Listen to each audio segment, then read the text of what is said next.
தொடர்ச்சியாக 10வது பாடலை சிந்திப்போம்.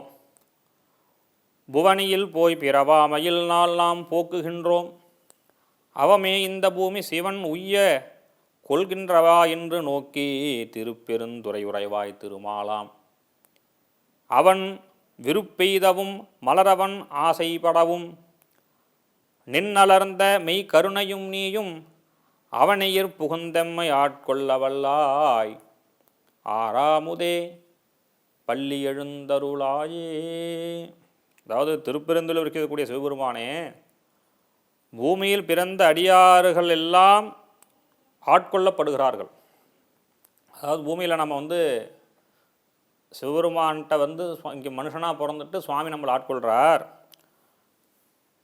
ஆனால் பெருமாளும் திருமாலும் பிரம்மாவும் என்ன சொல்கிறாருலாம், ஐயா மனுஷனாக பிறந்தால் நம்ம போய் சிவபெருமான்கிட்ட போய் சரணாதி அடையலாம், நமக்கு அந்த மாதிரி கூட கிடைக்க மாட்டேங்குது, நாமளும் போய் கீழே மனுஷனாக பிறக்கணும்னு ஆசைப்படுற மாதிரி இந்த பாடல். அதாவது விருப்பெய்தவும் மலரவன் ஆசைப்படவும் நின்னலர்ந்த மெய்க்கருணையும் அப்படிங்கிறார். ஏன் நம்ம பிரம்மாவும் திருமாலுமே மனுஷனாக பிறக்கக்கூடாதுன்னு ஆசைப்படுறாங்களா இந்த பூமியில்? ஏன்னா சிவபெருமான்ட்டு அப்போ தான் மனுஷனாக பிறந்தாதான் சரணாகதி அடைய முடியும்னு உண்மையான கருணையுடன் இந்த உலகிற்கு எங்களை ஆட்கொள்ள வல்லவனாக இருக்கிறாய். சிவபெருமான் அப்படி இருக்கார். எவருக்கும் கிடைக்காத அமுதமே, யாருக்கும் கிடைக்காத ஒரு பெரிய பொக்கிஷமே அப்படிங்கிறார். மனுஷனாக பிறக்கிறதுக்கு பெருமாளும் நான்முகனும் பிரம்மாவுமே ஆசைப்படுறான்னா அப்போ மனித பிறவனுடைய பெருமை என்னன்னு பாருங்க. திருவாசகத்தில் மாணிக்க வாசகர் அன்றே எந்தன் ஆவியும் உடலும் உடமை எல்லாமும் குன்றே அணையா என்னை ஆட்கொண்ட போதே கொண்டிலையோ, இன்று ஓர் இடையூறு எனக்கு உண்டோ, என்தோல் முக்கன் எம்மானே நன்றே செய்வாய் பிழை செய்வாய் நானோ இதற்கு நாயமே அப்படிங்கிறார். என்னன்னா, அந்த எனக்கு குருவாக இருந்து என்னை நீங்கள் ஆட்கொண்டுட்டீங்க, அனுகிரகம் பண்ணீங்க திருப்பெருந்துறையில். அன்றே எந்த ஆவியும் உடலும், என்னைக்கு நீங்கள் என்னை ஆட்கொண்டுட்டீங்களோ என்னுடைய உடல் பொருள் ஆவி இன்பம் துன்பம் எல்லாத்தையும் நான் உங்கள்கிட்ட கொடுத்துட்டேன். யார்கிட்ட? சிவபெருமான்கிட்ட கொடுத்துட்டேன். ஆட்கொண்ட போதே கொண்டிலையோ அப்படிங்கிறார். உனக்கெல்லாம் கொடுத்தாச்சு, அப்புறம் என்னப்பா நீ என்னை போட்டு தொந்தரவு பண்ணிகிட்டே இருக்க, இன்னும் ஒரு இடையூறு எனக்குண்டோ, இன்னும் எனக்கு நீ கஷ்டத்தை கொடுத்துட்டுருக்கில்ல, இந்த கஷ்டம் யாருக்கு? எனக்கு கிடையாது, உனக்கு தான். ஏன்னா என்னுடைய பொருள் எல்லாத்தையுமே உன்கிட்ட கொடுத்துட்டேன், எனக்குன்னு எதுவும் கிடையாது. என்னுடைய உடல், என்னுடைய உயிர், என்னுடைய ஆவி எல்லாத்தையும் நான் உன்கிட்ட கொடுத்துட்டு பொழுது இந்த துன்பம் எனக்கு வர வேண்டாம்.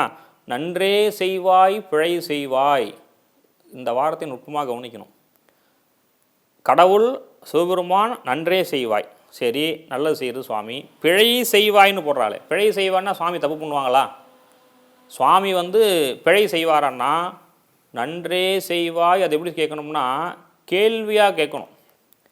சில பேர் அது தப்பான அர்த்தத்தில் சொல்லுவாங்க. நன்றே செய்தாய் பிழை செய்வாய்னா சுவாமி பிழை செய்ய, நன்றே செய்தாய் பிழை செய்வாய். பிழை செய்வான்னா இங்கே கேள்வி போடணும். எனக்கு நல்லதும் செய்வ கெட்டது செஞ்சிருவா போகிற அப்படின்னு சுவாமிகிட்ட கேட்டு நானோ இதற்கு நாயகமேங்கிறார். எனக்கு எதுவுமே கிடையாது, எல்லாம் நீ தான் நாயகன் அப்படிங்கிறார். இன்பம் துன்பம் எல்லாமே சுவாமியோடது தானே. முடி காணிக்க கொடுக்குறோம் சுவாமிக்கு. எதுக்கு சொல்ல வரேன்? இப்போ உடலை கொடுத்துட்டாரு, ஆவியெல்லாம் கொடுத்துட்டா, எல்லாமே சுவாமிகிட்டன்னு கொடுத்துட்டாரு. மறுபடியும் ஒரு கஷ்டத்தை கொடுக்குறான், அந்த கஷ்டம் என்னோடதையும் கிடையாதுப்பா, அப்புறம் என்னையப்பா துன்புறு கொடுத்தா அது உனக்கு தான்ப்பா வரப்போதுன்னு பாடல் பாடுறாரு. நம்ம முடி காணிக்க கொடுக்குறோம் இல்லையா? நம்ம சுவாமிக்கு உயிரை கொடுக்க போகிறது கிடையாது, ஒரு கண்ணை கொடுக்க போகிறது கிடையாது. கண்ணை கொடுத்தது கண்ணப்ப நாயனார். எல்லோரும் கிண்டலாக பேசுகிறது கேலியாக பேசுறதுன்னு கேட்குறாங்கன்னா, ஏன் நீங்கள் முடியை தான் கொடுக்குறீங்க, காதை கொடுக்கக்கூடாதா மூக்கை கொடுக்கக்கூடாதான்னு எவ்வளவு ஒரு தீய எண்ணத்தோடு அந்த கேள்வியெல்லாம் வருது. முடியை ஏன் காணிக்கையாக கொடுக்குறோன்னா ஒரு சின்ன விஷயந்தான். அதில் மொட்டை போட்டுக்கிறோம், மொட்டை போட்டுண்டு முடியை காணிக்கையாக கொடுத்துட்டு குழந்தைக்கெல்லாம் முடி அடக்கிறோம், நாமளும் மொட்டை அடிச்சுக்கிறோம். மொட்டை அடிச்சுன்னு நம்ம கண்ணாடி முடி பாருங்கள். ஆனால் முடி வளர்ந்ததுக்கப்புறம் பார்த்திங்கன்னா நம்ம சீப்பை போட்டு வாரி நம்மளை அழகுப்படுத்திப்போம். அந்த முடி காணிக்கை கொடுப்புங்கிறது என்னென்னா, எனக்கு இந்த அழகெல்லாம் தேவையில்லை, மனிதனுக்கு முடி அழகு, நல்லா புரிஞ்சுக்கங்க, கூந்தல் அழகு. பெண்கள் மொட்டை போட்டு பெண்களை பார்க்க முடியுமா? ஆனால் எத்தனையோ பேர் திருப்பதிலையும் பழனியிலும் போய் குலதெய்வத்துக்கெல்லாம் பெண்கள் மொட்டை போட்டுக்கிறாங்களே, என்ன காரணம்? ஐயா, எனக்கு இந்த அழகு தேவையில்லை ஐயா, எனக்கு ஆடம்பரம் தேவையில்லை, எனக்கு வாழ்க்கை நன்னா இருந்தால் போகிறோம். அப்படி எனக்கு குழந்தைய கொடுத்துருக்க, எனக்கு குழந்தை கிடையாது குழந்தை கொடுத்துருக்க, செல்வம் இல்லை செல்வத்தை கொடுத்துட்ட, வீடு கிடையாது வீடை கொடுத்துட்ட, கார் வேணும் கார் கொடுத்துட்ட, இப்படி எல்லாத்தையும் கொடுத்த எனக்கு நான் எது அழகுன்னு நினச்சிட்டு இருக்கணும், அது எனக்கு தேவையில்லை, அதை நான் உன்ட்ட கொடுத்தேன்னு சொல்கிறதான் முடிக்காணிக்க.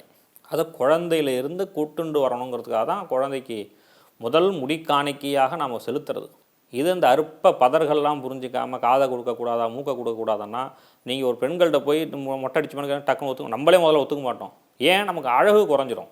நமக்கு எங்கடா ஒரு மனுஷன் ஒரு இடத்துல இருப்போம், ஆடை ஆள் பாதி ஆடை பாதிம்பா. ஒரு இடத்துக்கு போகிறோம்னு சொன்னாக்கா ஒரு ட்ரெஸ்ஸிங் சென்ஸ் அப்படி கரெக்டாக இருக்கணும், ஒரு அழகு இருக்கணும். அப்போ இறைவன்கிட்ட போய் எனக்கு இந்த நீ கொடுத்த உயிரும் இந்த உடலும் உனக்கு தானே தவிர எனக்கு எந்த விதமான ஆடம்பரமும் தேவையில்லைங்கிறதுக்காக தான் அந்த முடி காணிக்கை கொடுக்குறது ஒரு சின்ன விஷயந்தான். அப்போ அந்த சுவாமி அதை ஏற்றுக்கிறதாக நமக்கெல்லாம் ஒரு நம்பிக்கை.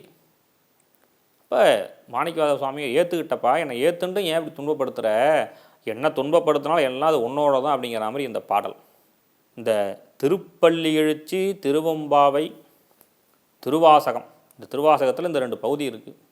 நான் நேற்றைய தினம் சொன்ன மாதிரி திருக்குறளையும் திருவாசகத்தையும் முழுவதுமாக தயவு செய்து படியுங்கள். படித்து அதுக்கு நீங்கள் விளக்கத்தை படிச்சிட்டிங்கன்னு சொன்னாக்கா நமக்கு எல்லா விதமான செல்வங்களும் கிடைக்கும். இந்த நாள் நம்ம இந்த 29-30 நாள் நாம் சிந்தித்தது எதை பற்றி சிந்திச்சோம்னு கேட்டாக்கா, நம்மளுடைய பிறவி நோக்கம் என்ன, ஆணவத்தை நம்ம போக்கணும், ஆணவம் இருக்கக்கூடாது. நிறைய அதை பற்றி எல்லா இடத்துலையுமே நம்ம பதிவு பண்ணிட்டு வரோம். மீண்டும் பிறக்காமல் இருந்ததுக்கு என்ன வழியோ அதை நாம் வாழ்க்கையை நோக்கி போகணும், அது 2வது விஷயம். இனி எந்த ஒரு விஷயத்தை செய்தாலும் சிவ சிந்தனையிலே செய்யணும், சுவாமி பேர்லேயே செய்யணும், சுவாமி எண்ணத்திலே இருக்கணும். இந்த 30 பாடலுடைய நோக்கமும் அதுதான். நம்மள்கிட்ட சுவாமிகிட்ட நாம் போய் உரிமையாக கேட்குற மாதிரி வேறு எந்த ஒரு சமயத்துலையும் நமக்கு சொல்லலை.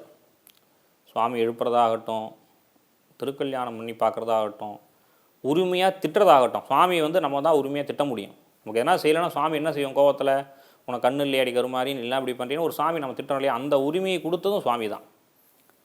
அப்போ நமக்கு எந்த ஒரு கஷ்டங்கள் கவலைகள் வந்தாலும் அதை போக்கக்கூடிய ஒரு அருட்தந்தை, நமக்கு ஒரு குரு, நமக்கு ஒரு வழிகாட்டி, அது யாருன்னு கேட்டாக்கா சிவபெருமான் தான்.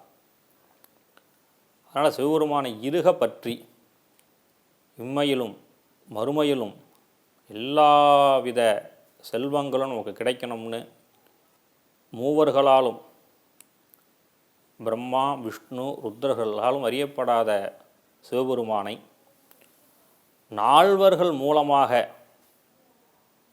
நாம் இறைவனை உணர்ந்து கொண்டு நோயற்ற வாழ்வும் குறைவற்ற செல்வமும் என்றும் கிடைத்திட நாங்கள் அனைவரும் பிரார்த்தனை செய்து கொள்கிறோம். அனைவருக்கும் இந்த திருவம்பாவை திருப்பள்ளி எழுச்சியினுடைய பரிபூரணமான இறை அனுக்கிரகம், இறை ஆசீர்வாதம் எல்லாரும் கிடைக்கணும்னு பிரார்த்தனை பண்ணிண்டு மீண்டும் நல்லதொரு வாய்ப்பில் சந்திப்போம். நம பார்வதீபதயே ஹரஹர மகாதேவா. தென்னாடுடைய சிவனே போற்றி, எந்நாட்டவர்க்கும் இறைவா போற்றி.